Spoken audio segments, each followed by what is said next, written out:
Welcome to the Take a Breather podcast with Eric Almeida and Stacy Every. We are certified emotional freedom technique practitioners, and on this podcast, we discuss EFT and a variety of topics of how we can improve our mental and physical health. And we tackle different topics each week to discuss in relation to well-being, wellness, etc. Please like and subscribe on YouTube, and 5-star reviews on Apple Podcasts helps out the podcast tremendously, and as well as on any platforms you listen to us. So, Eric, Yes. our topic this week is Eric's idea because 420 is coming up and decided we should talk about drugs. Yes. So this particular episode has released on 420 as we're talking from the past, but in the future, I don't know how that works. And so I figured, why not do something a little topical since this Tuesday episode is actually on 420. So I figured, why not talk about drugs and just, our opinions on drugs, our perspectives on drugs, what we know about the history about drugs. I'll totally preface with the fact that I have some rambling knowledge in my mind, but I'm certainly no expert on drugs. Yeah, we're talking, I guess, as much about the perception question alone, I think, is an interesting one. And because we talk about health, and the 420 is specifically about the use of an illegal, like it was developed as a code word for using weed. Yes. It's been illegal up until 2 years ago everywhere. Depending where. Yes. Depending where. And just the kind of the social constructs around drugs. And Eric and I have very different perspectives on it too, because I am a Gen X 80s kid in high school during Nancy Reagan Just Say No, where pot is the gateway drug to a life of destitution and opiate addiction. Versus now when it's being used medicinally instead. Now, granted, I went through the DARE program, so I still remember drug abuse resistance education, which I actually remember the damn acronym after so many years. That came out after I was in high school. I wasn't old. I'm too old to go. The DARE program was developed, I think, in response to Just Say No campaigns and I think so. And the extreme anti-drug.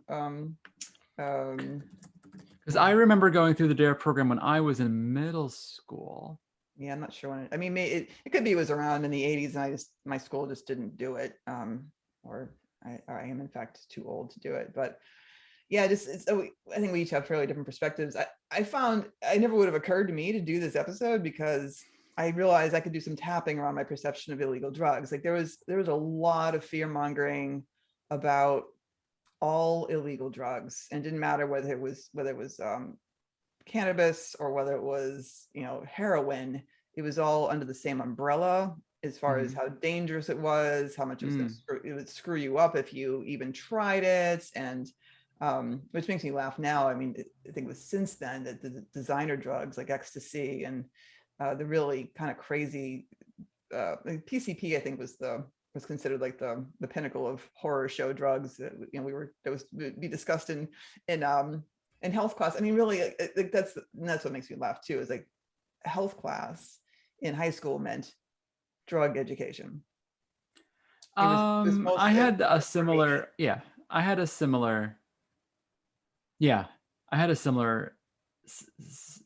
experience with health class as well. But so a quick aside, the DARE program was founded in 1983 in Los Angeles. Oh. And that's when I started high school in 83. So so it probably took a while before it went national. And then it looks like, let's see here, blah, blah, blah. DARE's America's operating revenue declined from 10 million in 2002 to 3.7 million in 2010. Wow, it still kept going. And then in 2001, the Surgeon General placed the DARE program in the category of ineffective primary prevention programs. So they already acknowledged the fact that it wasn't really working anymore. If it ever did.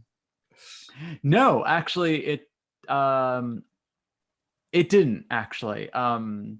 If anything, it from what I recall from an episode of, oh God, what is it? Adam Knows Everything, which is a True TV TV series. Yeah, part of it. Yeah. He was, from what I can recall from that particular episode, he was saying that the DARE program actually educated people who were interested in drugs as to what they looked like and what they did and things like that. So actually kind of primed people more in that regard. Well, yeah, it's the whole that it's the that what you talk you call attention to the things you talk about over and over again. So in fact, talking to kids over and over again about drugs, because it's like the basic principle is, even people don't hear the no, they just hear the drugs. Oh, yeah, Mm-hmm. yeah, and it's funny because now I was thinking about the fact when I was a high school teacher in the 90s, we specifically, the kids also were getting drug education. We were specifically given a list of inhalants, the things to look at. So there's products that kids can use to Huffing. get the, yeah, is that, That's what it, yeah, I'm not sure if it's still out called, okay. I'm now an old fogey too by kid standards, but yes, huffing. And yeah, because that was, huffing, is the inhalation of some form of aerosol. So you would spray an aerosol into normally a plastic bag, a Ziploc, Okay. or something like that, and then you would then immediately breathe in, and then depending on what if it was hairspray or something like that, you would potentially get high from the chemicals and things like that. So Don't do it. It can yeah, kill you. terrible brain. In fact, there was the stories of the kids who died from inhaling Pam, I think was the big story from the 80s. Yeah. Yeah, Well, it's that Pam that was, cooking spray. well, that makes sense because that, when you were, I don't remember the exact year that CFCs were removed from propellants, but that I do remember when I was younger, the whole, that was back in the day where the ozone layer was being destroyed, blah, blah, blah, blah, from the Right. CFCs that was in propellants across the board. And then they removed it from all of them and now use other forms of propellants that are safer for the ozone. It wouldn't surprise me if that propellant would get you high. It's no Right. different than, Well, than there's sniffing a marker. Like, it's, yeah. the funny thing is the teachers were giving this sheets of paper with a list of things to look out for, but they said specifically, hide the list, because they already They'll knew know that where when to find it. kids see the list of here's the list of propellants that can cause you brain damage and death. There's kids who say, ooh, now I know what to try for my next propellant or my next huffing. But the thing is, it never occurred to anyone that the whole drug program does the same thing. Like we're just giving them lists of every drug available and all the possible the experience they can have from said drug, the relative danger of overdosing on the drug. Like you're getting a total education on how to use drugs. Which is kind of comical. Maybe we should rethink this and think about actual human nature when designing a program like this. Just so because ironic. it's super complicated because it's it is, because if you go down the route of keeping children ignorant of drugs, I don't know how much more effective that would be. So by today's standards, you're shit out of luck. You have the internet. Like when you were in high school, the internet did not exist I don't think at all. In any form. I'm not even sure if DARPANet existed when you were in high school, which was the government version of the internet with dial-up. Yeah, I don't know. I had no exposure. My boyfriend at the time was when he was in grad school, it was like the first hint we had of any kind of, and you had to know the web address to type it in. There was no search engine. No search engines didn't exist yet. Yeah. That was 1992 when we were first like, oh, there's this thing we can do. Yeah. So it's Yeah. So, and then, yeah. So so by today's standards, it's a completely different animal because you can just Google search today drugs that get you high and you'll have thousands upon thousands of websites to go through and educate yourself. So the ignorance thing that's completely out the window. It is. Yeah. And the whole program skips, once again, we're so bad at looking at root causes. And this is another one of those areas where, why does the kid seeking out a drug in the first place? Like no one asks that question. They just assume we assume, oh, they're teenagers and they want to experiment, and and that's true. Teenage brains love experimentation. They love new things. They like taking risks. They're wired that way. Mm-hmm. It's actually a very natural, and anyone who doesn't think so, read Dan Siegel's Brainstorm. It's a fantastic explanation of the teenage brain and why we're wired specifically to be a little more daring when we're teenagers. It's a survival response for the human species.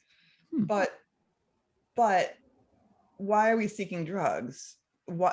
I mean, but there's more reasons than that, right? I mean, why are we taking antidepressants?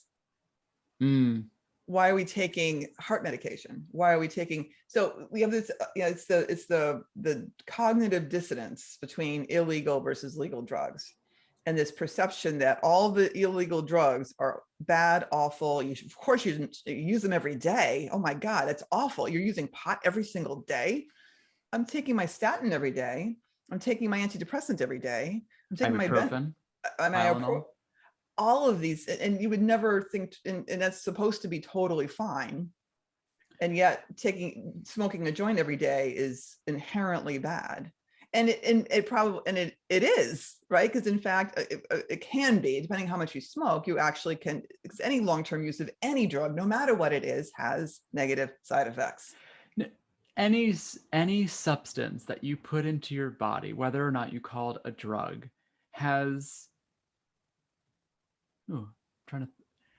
may have a positive benefit. There are plenty that I could, there are somewhat obvious ones that you could probably say that don't. Like, obviously, antifreeze does not have, I don't think would have a positive benefit of consuming. But right, we're talking about drugs that people use specifically. I mean, humans in human history have been using plants for a million years, yes, for to create particular effects in the body. But that's the thing. It's going with what you were saying, it's the whole taking something like Tylenol or ibuprofen or aspirin. There's a level of treating it like it's benign, when in actuality there is risk there. There's risk with, as has been proven with ibuprofen. My gosh, the stuff coming out now and Tylenol, right? Acetaminophen. Yeah, it's and there's a lot. There is risk still at the end of the day, even with those quote unquote weaker drugs. And then tapping into a little bit of the opioid epidemic that we're currently experiencing. There are people who are legally being prescribed fentanyl as a form of pain medication, especially for severe injury. And then there are people who get their hands on fentanyl illegally because they've developed a habit from taking some form of pain medication legally. People have been calling pot the gateway drug forever, and they've history and time and research has shown that's not really true. But being prescribed an opioid for any reason has been proven to be highly linked to opioid addiction. So if you're getting your wisdom teeth taken out and your dentist, I think, I'm not even sure, gives you like codeine or something like that, that is the beginnings of what could be a slippery slope down. Because all those drugs are, Oxycontin, codeine, all those kinds of things. They're all kind of derivatives of the same chemical, and we just keep upping the ante. So so tapping into a little bit of the remnants of the history that I can recall. So kudos to UMass Amherst. I took a drugs in society class 1,000 years ago, so I'm recalling information from back then, so some of it might be a little rusty and outdated. But opium, which is the original plant that we derived a lot of the original forms of pain medications. It's where morphine and heroin comes as derived from.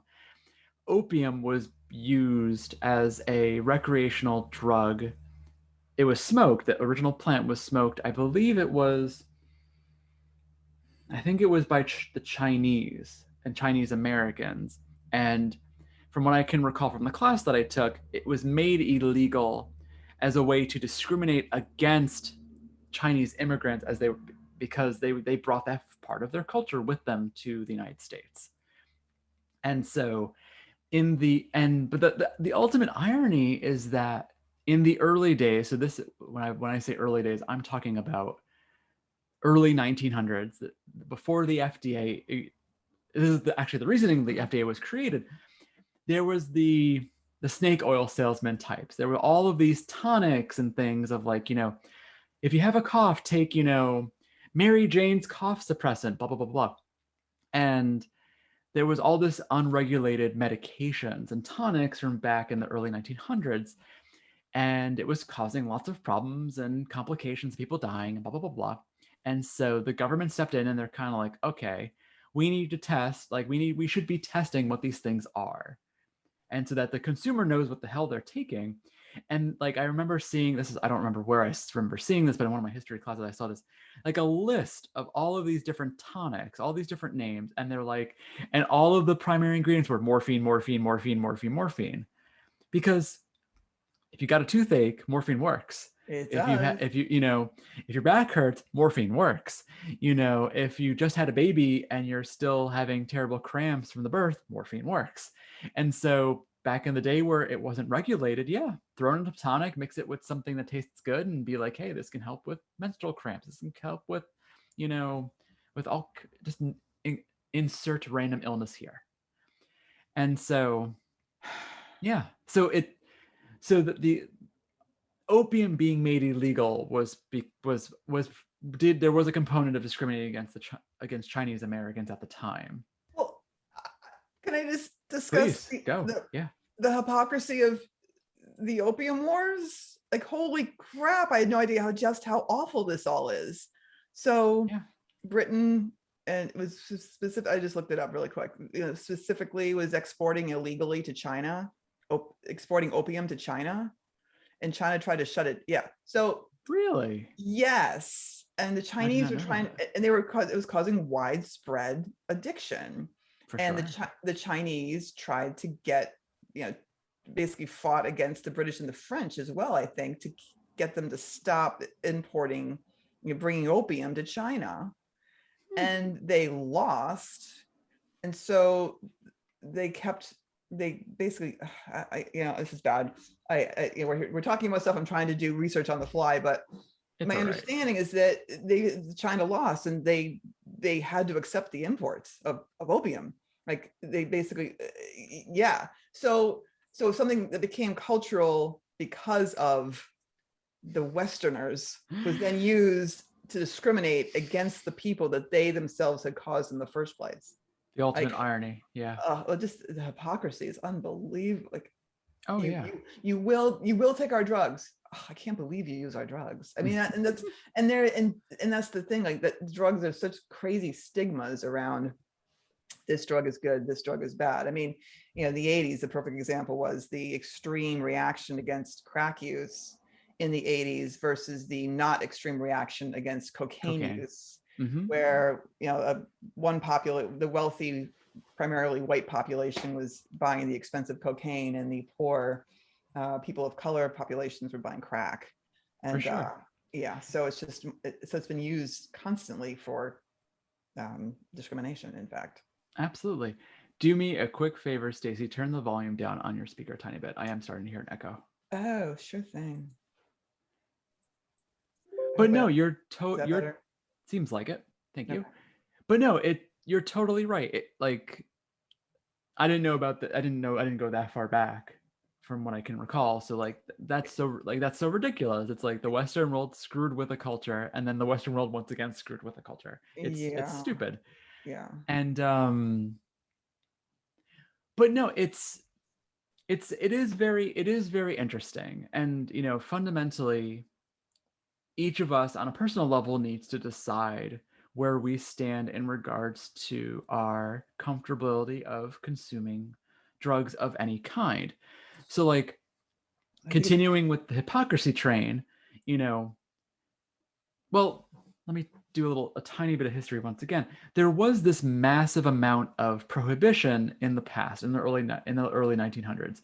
They knocked out, the opium was made illegal as a way to discriminate in the United States, as a way to discriminate against Chinese people. Marijuana, this is a funny one. So this is the thing I hinted to you before we started. So marijuana the pot was made illegal for two reasons. The public reason was to discriminate against Mexican Americans because it was a big part of their culture. But the other reason, which is something I learned more recently, was the head of the Drug Enforcement Agency had massive investments in the paper industry. And at the time, paper was made primarily from tree pulp, like it still is today. He was aware of the emergence of hemp paper as a competitor towards tree pulp, and hemp paper was becoming easier to produce because marijuana is a much easier crop to grow than the tree pulp. It takes a lot longer for a tree to grow to get enough for the pulp than it does compared to marijuana, because marijuana is essentially a weed and it grows very quickly in comparison to a tree. So he coined the term marijuana and made all of it illegal, including the ability for hemp paper or fiber or anything to be created, as a way to protect his own financial interests in the paper industry. And so the politicians of the time didn't know what the hell marijuana was, because that term was new. It was coined, I think, by him, so it wasn't the colloquial term. And so they made it illegal, and then didn't realize what they made illegal, and then it still is illegal on the federal level. And so, and it was primarily for him to protect his own financial interests, and he blamed a culture who people were already ticked off with anyway, just because it was just the immigrant of the time that they hated. Ironically, that has come back today with what we're dealing with on the border, but that's another topic where I'm going to leave that over there. Mm-hmm. But that's the thing. It's that we had this whole phase of prohibition in the early days, and then when prohibition hit alcohol, and that massively backfired and created all of this crime, they woke up and were like, okay, this is stupid, we might as well undo that one. And they never made tobacco illegal, even though by today's standards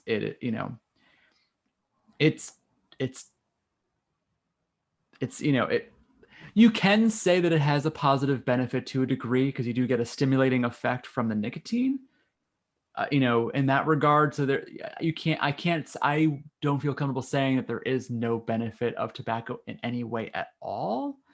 But at the same time, everyone by today's standards should be aware of the massive amounts of, cancer concerns in regards to tobacco. The only one that's still up in the air, just because of how new it is all of the vaping, because you're vaping just essentially the nicotine. So you're kind of trading one form of potential illness for another. I don't know. That one's still they're still figuring all that out. So I don't want to condemn vaping yet. I'm suspicious about the additives. I know there are, yes. And a bunch of them are in fact cancer causing. Yes. So constant use. I mean, for me, constant use of anything is going to bring our bodies out of balance. And absolutely. And the vaping experience I had was since a couple of years ago now. My oldest son went to a party, and he and his friend both went to this party. And I said, so who's chaperoning, blah blah blah. Well, his friend called me at like midnight and said, so your son's fast asleep on the couch. I think you should just come get him. Like, he fell asleep at the party? That's so weird. So I went to go get him and he kind of stumbles out and gets into the car. I said, you okay? He says, I don't feel good. I feel really crappy, actually. I said, what's the matter? He says, well, we were in the basement and the kids' parents weren't really paying attention, so everyone was vaping. And I think nicotine or pot? Nicotine. Okay. The second hand, because so Mm. The secondhand smoke is actually just the chemicals without the fun nicotine added to it. And he was sick for a day from inhaling Huh. all the vaping byproduct. Interesting. Yeah. Yeah. So one thing that I think we all can agree upon is that inhaling any substance besides conventional air can have a negative effect on our lungs. So you could say that with nicotine, you can say that with tobacco products, you can say that with marijuana vaping and blah blah blah blah blah. And there are other, and then like we were talking about huffing and things like that before. So Mm-hmm. there's always risk of inhaling something you're not supposed to. You can potentially damage your lungs, but at the same time, it is a very fast way of getting a substance into your bloodstream. It's what the lungs are meant to do. So Sure. Sure. Again, for me, it's all, I always go back to root causes. So it's the whole just say no, the whole, demonizing this list of drugs while pushing those lists of drugs. Um, the demonizing people who use particular drugs but giving, like the opiate crisis has made that clear. Like how many people are in jail for crack and marijuana use, but are prescribed, rehab for their opiate use because it's a different race or a socioeconomic group that has the opiate addiction versus the crack addiction. But again, anyway, so that's the symptom. Like telling you don't do those drugs is the symptom.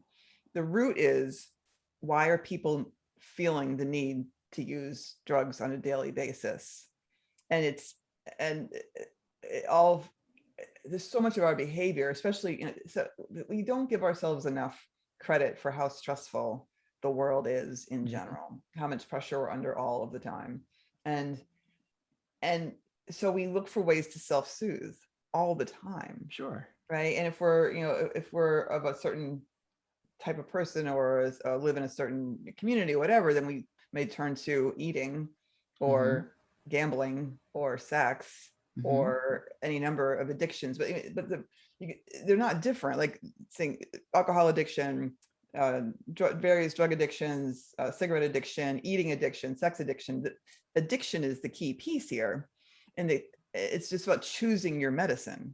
It's not about, they're not different things. They're not different animals. It's all about self-soothing, that you're having a hard time with your emotions or with your life or with being functional. And so you turn to a support. And that's what antidepressants are. It's a support.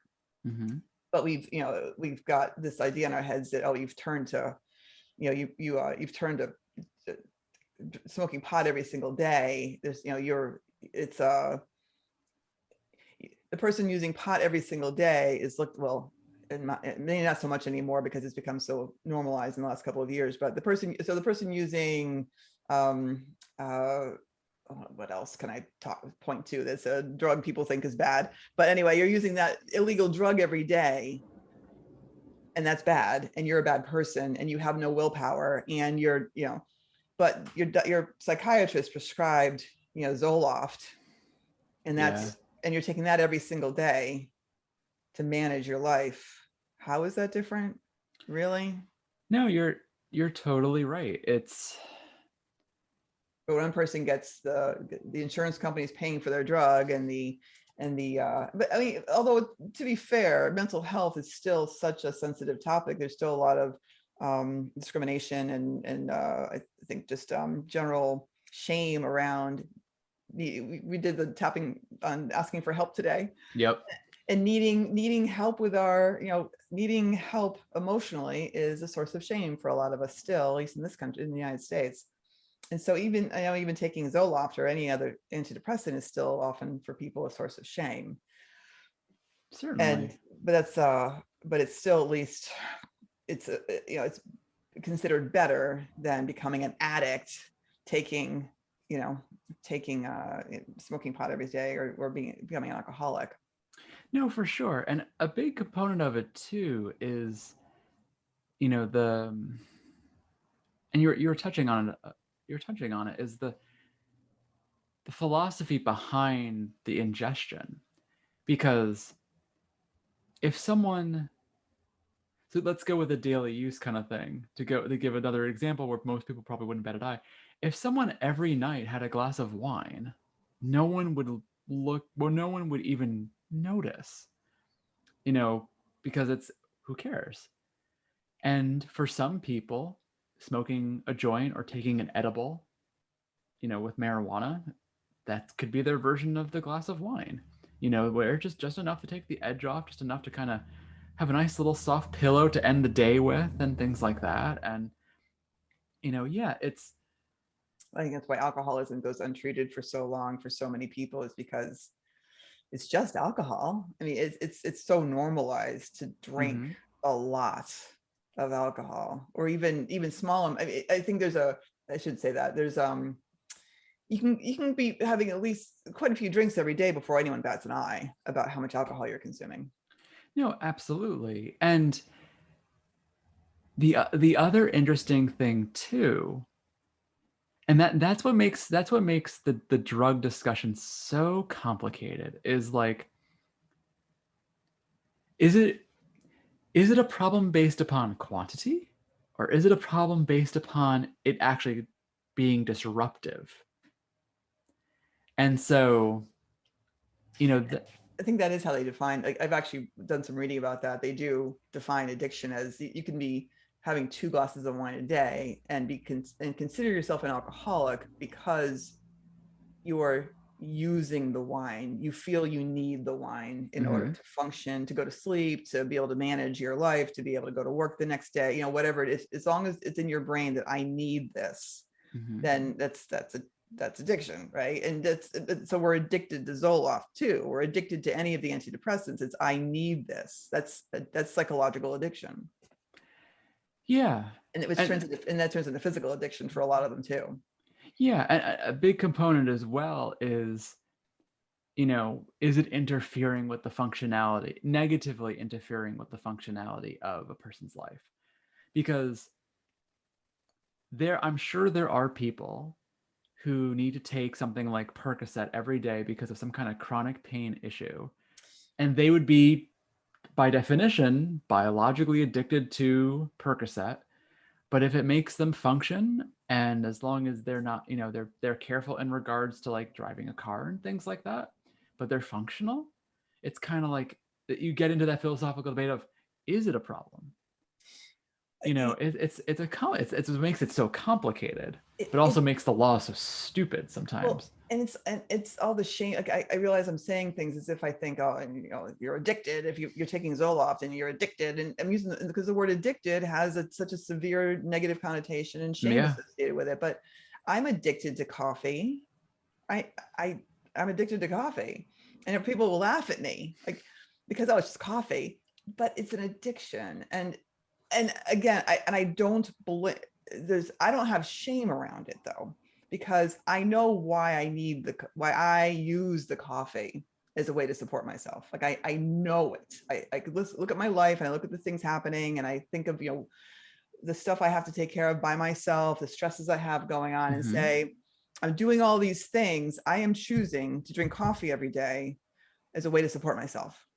And that's what the doctors are doing, right? They're saying you need, in the Zoloft and the other antidepressants, like you need support right now. You're in a really bad way. Use this. And this is what medication is. In fact, like the best possible use of medication is you need support for this time period. And so take it and get yourself to where you feel that you're able to live life without it being a horror show every single day. And that's a perfect use of the medication if it was followed up by, so what is happening in your life that you can work with to be able to get off of this medication, that you don't need it anymore? Like what has to happen in your life where you won't feel the need for that support, that chemical support? What people, do you need to join some support groups? Do you need to do some therapy? Do you need to work on some underlying negative beliefs and fears, like where EFT would come in? Is there something in your background that's makes you think do you need to be part of your family group? Do you feel like you have to drink every night? What's going on? Like the self-reflection piece can kick in. I don't want there to be any shame around the need to use a medicine for its intended purpose. And that might be food, that might be the coffee, that might be the cigarette. Although I would hesitate to get involved with the drugs that are specifically manufactured to make you addicted to feed the company's profit margin. But here's the very funny thing. And it goes to just how we've all on an individual level have been kind of programmed to view this. When you started referring to a substance as something that can positively help someone, you refer to it as a medicine. But then when you're referring to something as something that's negative, you refer to it as a drug. And like you transitioned in your speech, and that people do that all the time. And absolutely, as if they're two different things. As if they're two different things, but we're talking about the same substance at the end of the day. It's all medicine, actually. Even the opiate, even the heroin, it's medicine. If it's all about perspective, right? If I need this to support, my life is unmanageable, or I'm having this physical issue, or it's the same situation. Like, I'm having a terrible physical problem, I'm having a terrible mental problem, I'm going to take this. It's medicine. Like, the coffee is medicine for me. And the thing we can't leave out as well, which is a gigantic component of all of this. So for this whole conversation, we've been focusing primarily on, the need of something. But there is the other part of that, which is just the enjoyment of something. And that's where the puritanical American, I feel like there's this very strong puritanical response around that you're not supposed to, like, using, at least this is how I know my own experience was. Sure. Was that kind of using drugs for enjoyment is definitely it's not worth the risk. You shouldn't, But people wouldn't. I need to ponder. There's something in there, but I don't have it yet. But the thing is that people who drink wine or drink beer or drink hard liquor, part of it is enjoyment. It's not always because they had a rough day. That's true. So, and that's a socially acceptable drug to have for enjoyment. It's the only socially acceptable drug we can have for enjoyment. Well, so is caffeine. People think of it as a drug. Yes. Yeah. That's true. So is coffee.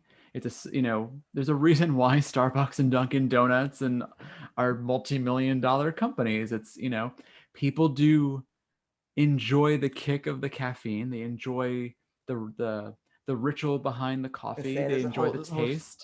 There's all these. This one thing people are so sad about the bars closing and the cafes closing is the ritual. Yeah, it's the social thing, the social fabric around those substances. Absolutely. Mm-hmm. And that's the thing too, that those also exist when it comes to some of these substances that are illegal or partially legal, depending on what state you're in.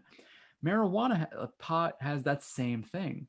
There is a social component of pot. There is the get together with your friends and, smoke a joint or a blunt or a, oh my God, what is it called? Never mind. I already forgot the name of what it's called. Yeah, it'll come to me eventually.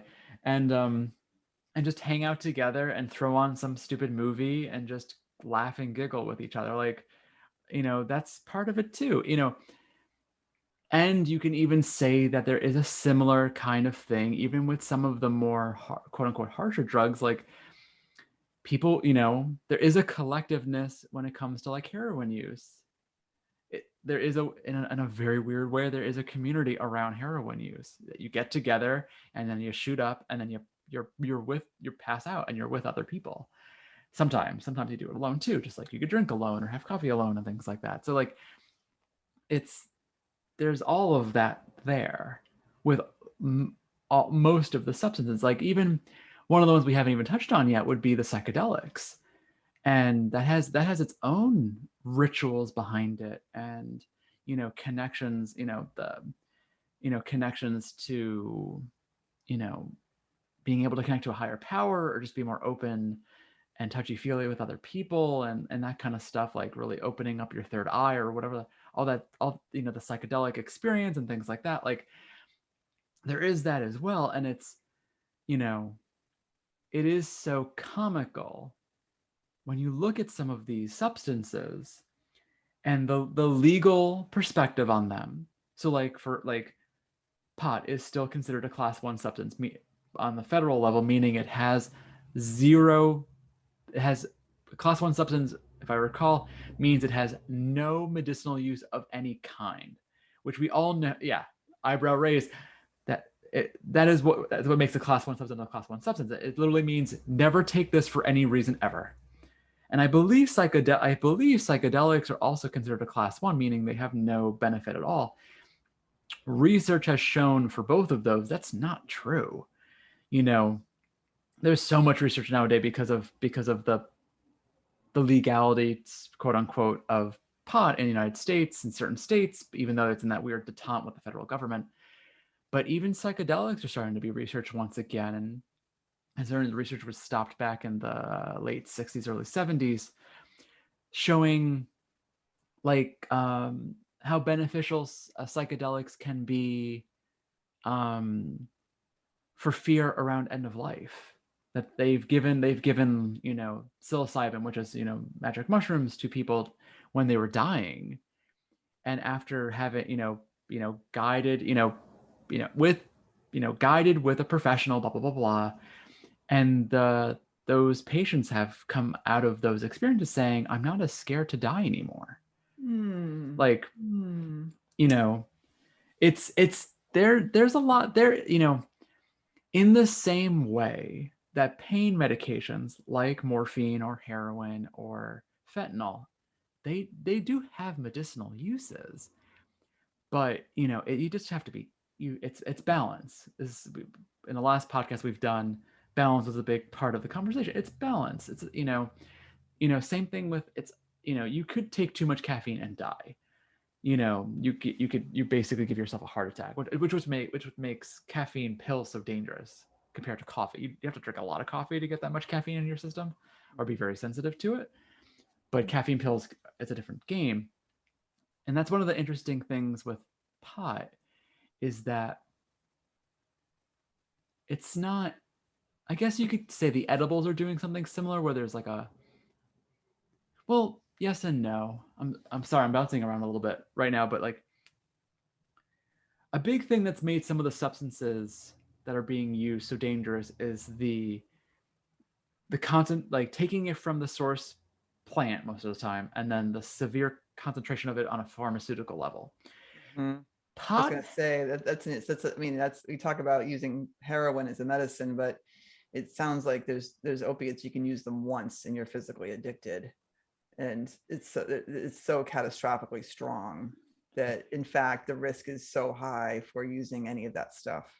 Absolutely. And an interesting thing with marijuana is that it's not, I guess this is debatable, it's not going down that road per se. In theory, you could claim that that edibles are kind of going down that road, because with an edible you can really go crazy with the concentration of the THC in an edible. So it's, I don't know, it's, at the end of the day, it really is kind of balance. And like, short of consuming a substance that like going back to like the early part of this conversation, like huffing a marker and things like that, where you like technically, can you get a high? Yeah, but like there is no, like, the huffing community doesn't survive, if there even is one, because they're just going to kill themselves very fast. Because it's so damaging to them. But it is something that has the easiest level of access, that kind of thing. So it's, I don't know. And then you get into once again into the philosophical discussion of, is it anyone's business if someone's consuming a substance that doesn't interfere with someone else? It's, you definitely go down like the libertarian route of like, so what if the person's getting stoned off of whatever it is, and they're not hurting anyone, but maybe you could say they might be hurting themselves. Should the government interfere? That's a big question. Like, it's kind of like, I don't know, like, That's that gets into, I mean, that's the complexity of, now we're back to like root causes and why are people, I mean, people who drink, it's supposed to be one of those warning signs when you're drinking alone, that you may have an addiction to alcohol and you're not just enjoying it for its own sake. It's a possible warning sign, and it's just one out of a list of things that they recommend that you look at to see if maybe you may have a problem controlling how much your alcohol use, that you're of course, but and that's true of any. I'll admit, I've drank alone before.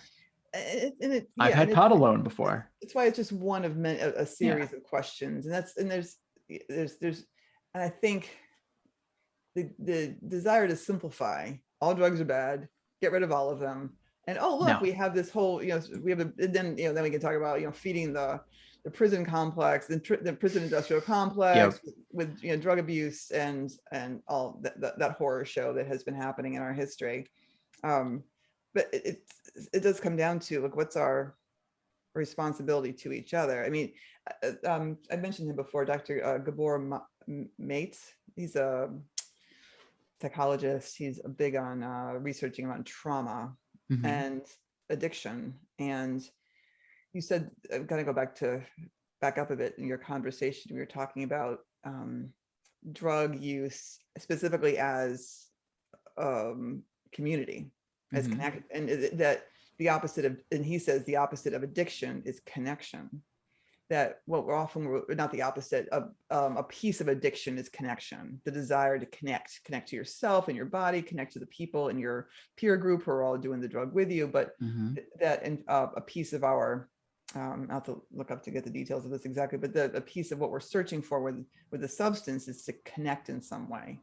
And so in a society where people are separate, and COVID just made that worse, and we're isolated, and we don't our family groups anymore, and we work all the time, and we don't have a friend group or a larger family group or opportunity to be with the larger family group, then turning to substances that were historically, it's kind of an interesting thought, right? Like historically used specifically in community.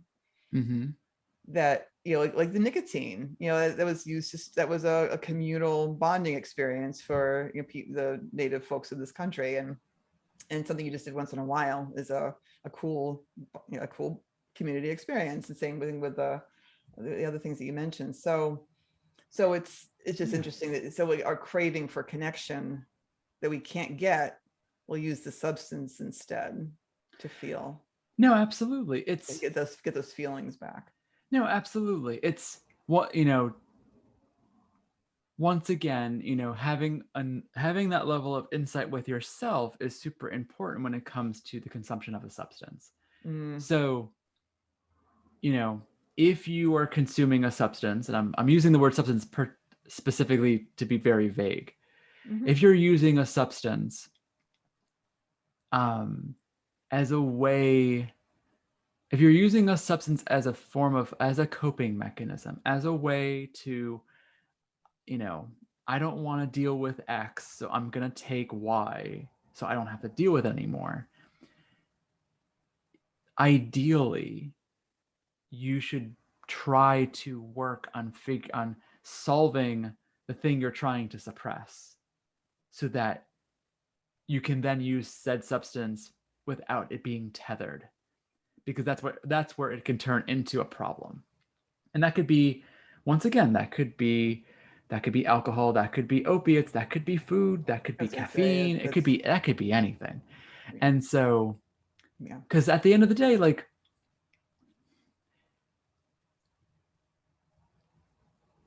I cannot think of it. I'm not aware of an instance of someone falling down the rabbit hole. Well, maybe this isn't, I don't know. I was going to say I can't think of an instance of someone falling down the rabbit hole where they were using a substance without any reason at all. think would be, I don't know. That's a tough one because there's too many options, I guess. But I think it is important for people to have that self-awareness of like, why am I taking this right now? And and really like, and try to answer it honestly. And if it's like, I'm gonna smoke this joint because I want to have some fun, then it's kind of like, okay, like, have at it, assuming it's legal wherever the heck you are, you know. But if you're smoking a joint and saying, oh, I'm smoking this joint because I want to have fun, and then underneath that is like, and also I don't want to think about something else, it's kind of like, no, don't bury that too much, because it'll just fester. you Mhm. know you know That's with like, our line of work, if you suppress something too long in any capacity, it will just come back to haunt you, and the last thing you want to do is add an addiction on top of that. I mean, it's a really a beautiful self-awareness tool, um, and just a mindful. It's a mindful tool. I mean, it's something that I was taught a while ago about food, that often, so often we're craving particular foods because, we think of food as just food, but in fact, the insulin response. So when you eat something and you get this rush of insulin to go digest the food, that's produces a kind of euphoria. And certain foods, certainly sugar, but then bread is particularly prone to that little euphoria response. For sure. So every time you eat, you get that little. It's an actual drug addiction to the insulin.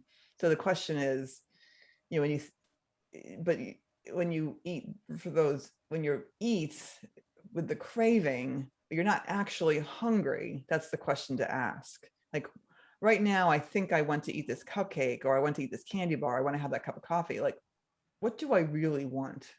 Underneath the impulse to consume this thing to get the insulin response, am I bored? Am I lonely?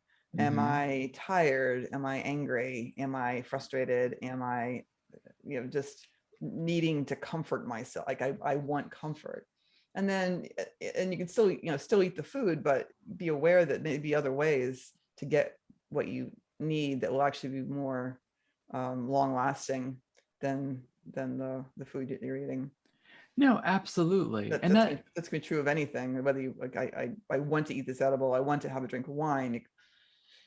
If do you want the wine, or do you want some quality the wine is giving you that could be gotten in a different way with more self-awareness, and again, more long-lasting effects by reaching out to a human, or whatever activity you think might be just as nourishing as the wine. no, absolutely. And once again, it's having that awareness, and then when you're in need of said substance, so this would lean more towards like medications and things like this, would be more towards, I guess, prescribed substances. Be aware of what that need is when you start, and then look into, theoretically getting yourself off, if and when you can. So like, I'll give two quick examples. So one example would be like, back with pain medication would be, you know, if you got in a car accident and you got severely injured and you're in a lot of pain, then yeah, take the pain medication. But you should also do what you can to get the hell off as soon as you can, considering how dangerous the opioids are. Right, and it's kind of an interesting side effect with that. So for so long they were handing them out. Opiates were being Handing them out handed like out like candy. candy because the drug companies were frankly lying about their long-term addictive effects, or even short-term addictive effects. So then, but doctors who have been in the habit for so long of taking in their patients, the patient says, I have this problem, they hand over a drug. When it comes to pain, suddenly the holism is starting to it's starting to edge its way. Holistic medicine is starting to edge its way into traditional medicine because opiates are no longer an option. So rather than simply rather than saying, oh, you're having pain in your knees, take this med to help the pain in your knees, it's okay, what's causing the pain? They actually say what's causing the pains in the knees. Go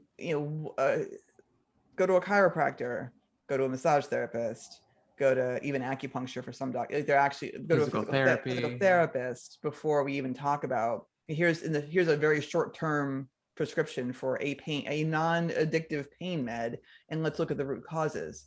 So at least in medicine, when it comes to physical pain, they're finally starting to think about root causes rather than jumping straight to a medication. Yeah. And then like the other example I would give, which may seem more benign, but it still would apply, would be, let's say you have some kind of heart problem and your doctor prescribes you a statin. You know, you should be asked, it would be advisable to ask the doctor, okay, like I'll take this for now because I need it for now, and be like, what can I do holistically so I can get off the statin if it's possible? So some people genetically with statins and things like that, they really don't have a choice. So like my father is, and my sister actually, I got lucky. That gene skipped me. Have it where if they don't take a statin, they're, I forget, is statins for cholesterol or high blood pressure? Cholesterol. That their cholesterol will go out of control without a statin. So my father and sister, as far as I'm aware, have no choice but to stay on them, even though they eat healthy. My father's been eating a Mediterranean diet his entire life because we're Portuguese, we are Mediterranean, so it's an easy diet to have. You know, the olive oil and all that kind of stuff, and he exercises regularly. And like he says, like no matter what I do, if I get off this drug, my cholesterol goes crazy. And it's like, all right, you don't have a choice in that regard. But for other people who might have some kind of secondary condition that may be contributing to the need of the statin, which is the temporary band-aid, look into it. Like, a big component would be like, if are you overweight? Are you not exercising enough? And those kinds of things. Be like, you can get off of the blood pressure medication and the statins if you tackle the chronic issue at the same time. So it's not to demonize all drugs. There are people who are diabetic. Some of them will need to take insulin for the rest of their lives and they have no choice. But their diet is also important. And you know and that's the piece that's been, again, that I probably sound like a broken record talking about this, but A, go for root causes, and B, that the mentality that a person's body can be broken and that drugs fix you is for me a paradigm that just has to go away, because it's true in 0.00. I don't even know what that would be true, and where you're literally like you're born with some congenital thing and you need some kind of medication to overcome something that it'd be like the antibiotic situation. You get an infection, you take an antibiotic, the infection goes away, you stop taking the antibiotic. That's Yeah.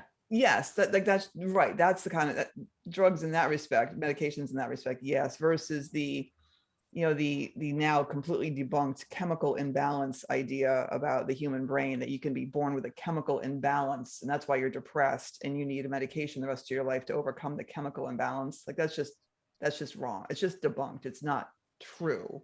The only caveat I'll add to that, just because I don't know enough, since neither one of us are psychiatrists or medical doctors, is I do believe there are certain mental conditions that do require medications to help. So like and again, that wouldn't be depression necessarily. Right. On a permanent level, I mean. So like I think, like I don't know. And I shouldn't say never, because there's always there's always exceptions, but like I don't I don't know if something like bipolar, manic depression can be cured permanently without the aid of without taking a medication indefinitely. I don't know. I don't know enough about that particular illness on a pharmacological level. Right. And what they're discovering, just so we'll think we're talking about the bell curve people. There's the outliers on either side of the bell curve, and there's everyone in the middle that's probably their situation. So the most common bell curve person situation is that a mental illness is based on adverse childhood experiences, or it's based on a physical condition. There's a ton of physical conditions that they're discovering causes depression. And so, and there's that whole craziness where, I forget we're talking about it here or someplace else about, there's a doctor who specifically, I was reading about, who, when people come to see him about a mental issue, a mental illness issue, he does a picture of their brain. Oh, that's fascinating. Well, and he's like, well, if you come in and you say you have heart palpitations, you take a picture of, like, you'd check out their heart. Yeah, So if they're having a you mental would. issue, why wouldn't you check out their brain? And he's often tracked for lots of people things that were misfiring or reflecting some kind of chemical imbalance, or hormone imbalance, or autoimmune response, or a ton of things that really have a hugely negative effect on our brains. I mean, just the fact, the gut health issue alone could be causing half the depression in the country, for all we know. So gut health. Elaborate that, yeah. Okay, so gut health is that we have a microbiome in our guts, in our stomachs and our intestines. We have millions and trillions of little beneficial bacteria that digests our food for us. We need that. They are a part of our body, and we absolutely have to have them to digest our food and to be able to process the food appropriately to be used for energy. I can give you a laundry list of like a billion different things that kill our gut bacteria. By top of the list is antibiotic use. Mm-hmm. It's one of the obvious ones, but there's toxins in there's stuff in the environment that we breathe that kills our bacteria. There's if you eat conventional wheat has Roundup on it, because they spray the crap out of conventional wheat to desiccate the foliage, so like it's easier to harvest the grain. So wheat is soaked in Roundup, which they claim is totally harmless. You can in fact, we can consume it and not die, but it kills our gut bacteria. So there's preservatives and chemicals in our food. There's tons and then also our gut bacteria die if we're stressed. Like our own physical. I'm not sure. Actually, let me rephrase that. I think it's a combination of, when we are stressed, the stress hormones create a difficult environment for the gut bacteria to live in. But there are non-beneficial bacteria, like it becomes imbalanced. There's like different types of gut bacteria in our biome, and it has to be a certain balance to be working properly. And when one, like yeast, for example, sometimes for people, yeast takes over as the main type of bacteria in our gut. And then you end up with skin conditions, yeast infections if you're a woman, poor digestion in general from the overgrowth of yeast. So the other thing the gut does, it manufactures neurotransmitters. So they talk about the second brain in the gut. Mm-hmm.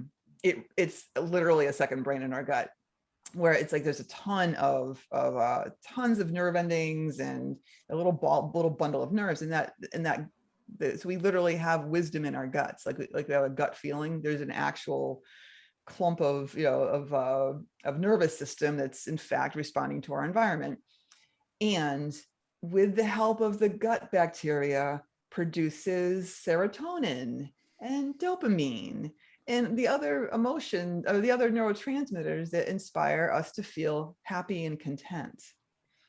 So it's a double whammy. If we are stressed out and anxious all the time, or just really busy all the time, our body doesn't have time. We need rest and digest period, so the body can sit around and make neurotransmitter and make hormones and make all the stuff we need for so we don't give ourselves enough time. Sleeping 8 hours isn't enough. We actually need more time than that in a day to produce all of the chemicals our bodies need for homeostasis and to be content. And then you're also eating foods that specifically kill off the gut bacteria responsible for creating the neurotransmitters that make you happy. So they're linking poor gut health to depression. That doesn't surprise me. It's the whole system's, it's all interconnected, and it's looking at your body from a holistic perspective is super important, taking everything into account and making sure everything's in balance. Because if you're missing out on something that important, like proper digestion and things like that, making the fundamentals to be mentally healthy or physically healthy, then yeah, you're not going to be healthy. And leaning into any one field and not the others isn't going to be enough. And, like, I'll give you a very perfect example, and then we're actually going to have to wrap it up because we're almost out of time. Yes. I was working with a client who, was having some depression issues and energy issues and things like that. And they they were concerned if it had something to do with their hormones. And so, I said to them, I'm like, I'm happy to help you on my end, but that's outside of my wheelhouse. So, if you suspect this, why not? If you can get tested to make sure your hormones are where they're supposed to be from your doctor, then do it. And if they are, then at least you can eliminate it. And if they're not, then you can do something about it. And they discovered that, yeah, their hormones were off, and it was certainly contributing to some of the things that we were working on in session. And so it's like it goes both ways too, where like a person could be depressed because they're not eating right, or a person could be depressed because their hormones are off, or a person could, they're missing an essential vitamin that they don't realize isn't in their diet. Yes. Yeah. I had a client recently who turned out she was crazy low in B12, and it turns out it was causing her, it was anxiety. And it turns out the anxiety was all from lack of the B vitamins. Yeah. you know look at vitamin D. There's an entire condition revolved around not enough sun to get vitamin D, seasonal affective disorder, SAD. And like, not only does that affect, people. Something I learned recently in the beginning of all the COVID stuff is that vitamin D is not only a vitamin, it's a hormone. So not only is it important for the mind, it's Right. and the immune system, it's an essential hormone. And it's like we modern day humans are just not in the sun enough, period. Most of us, well, assuming you're, unless you're truly working outside constantly, and with less clothes on, you know and it's, there's also the big component too of just like, where you live in the world, you might not be able to get enough vitamin D even if you're outside naked all the time. You and I live in the Northeast in the United States. We're much further north, so the sun is much more indirect here for most of the year. And so, we're not getting enough sun for us, Certain times of year, yeah. yeah. It's certainly really difficult. So There's so many things to look at, and yes. I guess that's all I would leave with the two things of the parting thought is that you know one benefit of drugs, medicines, all of those things is we have such easy access to them. Mhm. And it's easy to get caught in habits of, I feel this way, I'll take this medicine, whether the medicine is caffeine or it's a glass of wine, or it's an edible, or it's an antidepressant, whatever. And you said something before too about your client knew, like, had that thing in They had their an head, instinct. Yeah. had the instinct about the hormones. I mean, I had a similar I experience. think Google helped too, but Okay, yeah. Well, the one of the great things about the constant, like a regular check-in to what we want and why we want it, is just starting that conversation with our own bodies and our own yes. inner wisdom. And the more, it's just like it's like riding a bike. The more you do it, the better you get at it. I mean, riding a bike isn't the perfect metaphor, but like playing the guitar. You practice the guitar a little bit every single day. You're going to get proficient eventually over time, no matter what. And so fostering the inner wisdom so that you know better what your body actually needs, and then know better what kind of medicine is actually going to help your body, and how often is that going to be connected to your state of mind in that moment. Absolutely. So once again, we will end with, take those moments with yourself, listeners, and just ask the question, what is this doing for me right now? If why am I always needing this cup of coffee? Why am I taking this edible at night? You know, why am I always taking the Advil or the Tylenol? And it's like, what do I really want? what do I That's really want? And what do I really need? that's a great question to ask ourselves all the time. What do I want? Because we spend so little time focused on our own, like our internal world and what makes us actually happy and what kind of a person we actually are with actual certain types of needs. And to just get in the habit of that little bit of, checking in and being friendly to your own body and your own self. Absolutely, because that cup of coffee that you're needing every single day might be a signal that maybe you're not getting enough sleep. Needing to take that edible at night to get to sleep may mean that you might be anxious, and it's a way to shut your brain off. That ibuprofen because you're in pain. Maybe you could use some physical therapy or a chiropractor, or maybe just a warm bath. Maybe you just have tight. If you then you might not need those things, and then maybe you can have the edible just for fun. You can have the coffee because you enjoy it, and you can stop with the ibuprofen. So, and then there's all the others. So, and I'm newly inspired to get to my root cause of my going for my cup of coffee every day. I'm gonna be doing some tapping myself. Awesome. Cool. That was a fun discussion. And it was fun. I'm glad you brought it up after all. I Yeah. probably got triggered the whole time. There's still a lot more here. We might end up doing a drug series to kind of take over the death series or alongside the death series. Who knows? There's still a lot here. I feel like there's a lot in this mind to find. So. And I like to talk more about gut health. I feel like I just dropped that little bomb on everyone and then didn't really go into it. I mean, there's tons of information out there, right? To research, do your own research right now about what you can do right now to improve your gut health if you think that might be an issue for you.